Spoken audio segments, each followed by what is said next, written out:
कानी बहू। किशोरी लाल जी के बेटे राघव की शादी की बात जगह जगह चल रही थी, लेकिन किशोरी लाल जी को कोई लड़की पसंद ही नहीं आती थी। और उसकी एक ही वजह थी, किशोरी लाल जी का लालची होना। उनको लड़की वालों से मोटा दहेज चाहिए था और इसी चक्कर में एक दिन वो एक बहुत पैसे वाले के घर अपने बेटे का रिश्ता लेकर पहुंचे। उस आदमी का नाम था ओम प्रकाश। देखिए किशोरी लाल जी, मेरी एक ही बेटी है और मेरी सारी संपत्ति जायदाद सब कुछ मेरी बेटी नैना का ही है। पापा, नाम से लगता है बहुत खूबसूरत होगी। कितना अच्छा नाम है ना, नैना। ओ, वैसे बात तो सही है आपकी।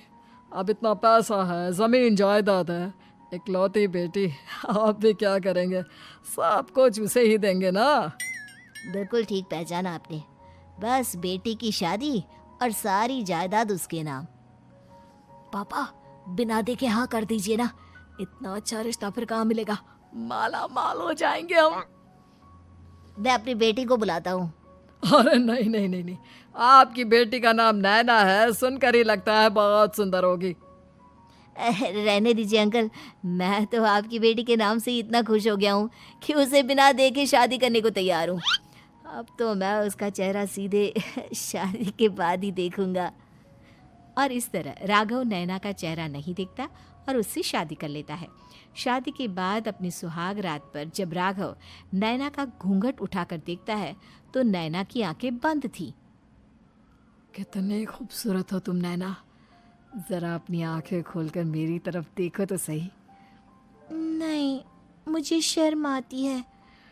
अरे, मैंने तुम्हें शादी से पहले भी नहीं देखा, और अब अगर तुम आंखें खोलकर मुझे देखोगी भी नहीं तो मुझे अच्छा कैसे लगेगा? इससे पहले कि नैना अपनी आंखें खोलकर राघव की तरफ देखती, अचानक से लाइट चली गई और राघव नैना को पूरी तरह से देख भी नहीं पाया। अगली सुबह नैना राघव के लिए नाश्ता बनाकर लेकर आई।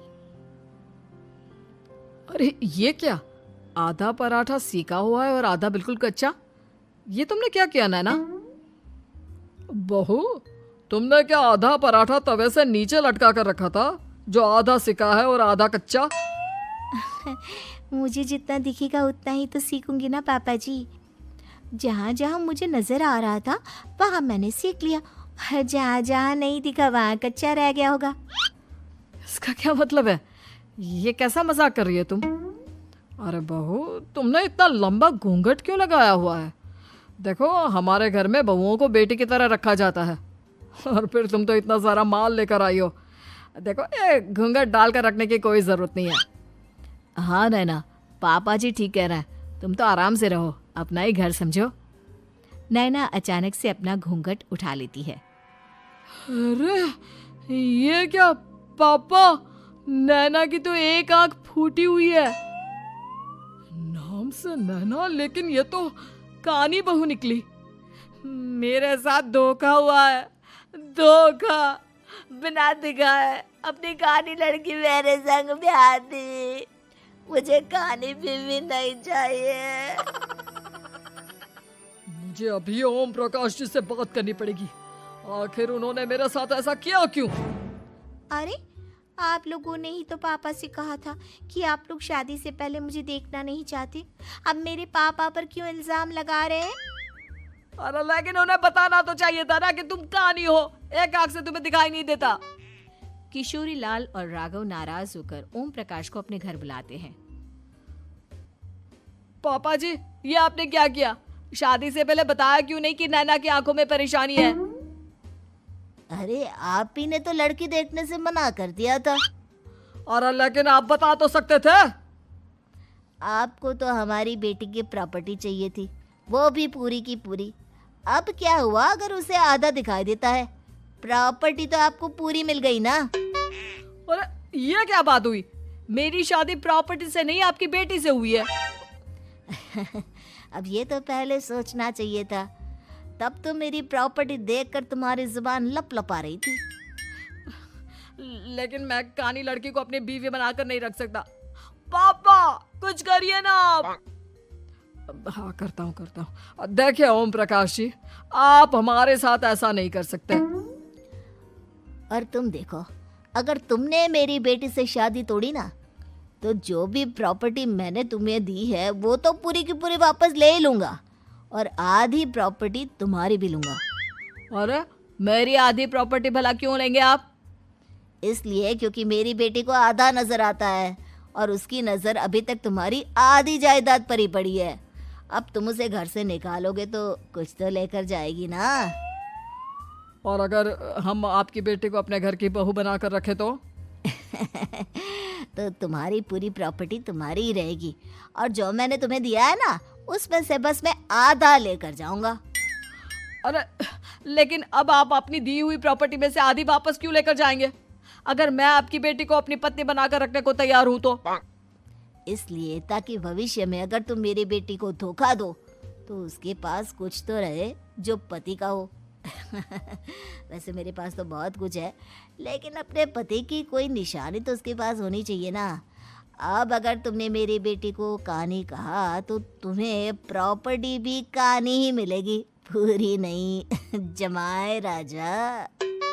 किशोरी लाल और राघव समझ चुके थे कि वो बुरी तरह फंस चुके हैं और अब उनके पास वहां से निकलने का कोई चारा नहीं है।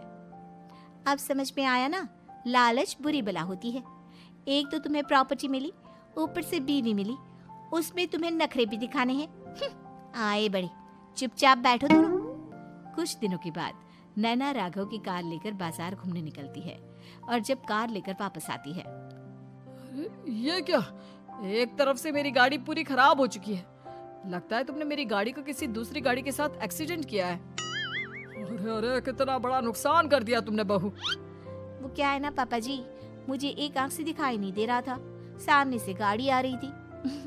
मुझे तो सिर्फ आधा ही दिखाई दिया और वो गाड़ी मेरी कार से रगड़ते हुए निकल गई।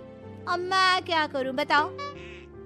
आप इसे ठीक कराने के पैसे कौन देगा? तुम्हारे पापा? तुमने मुझसे इस तरह से बात की? अभी रुको। नैना राघव की शिकायत ओम प्रकाश को कर देती है। देखो राघव, अब जो मेरी आधी प्रॉपर्टी तुम्हारे पास थी ना, उसमें से आधी और मैं लेकर जाऊंगा, क्योंकि तुमने मेरी बेटी को डांटा।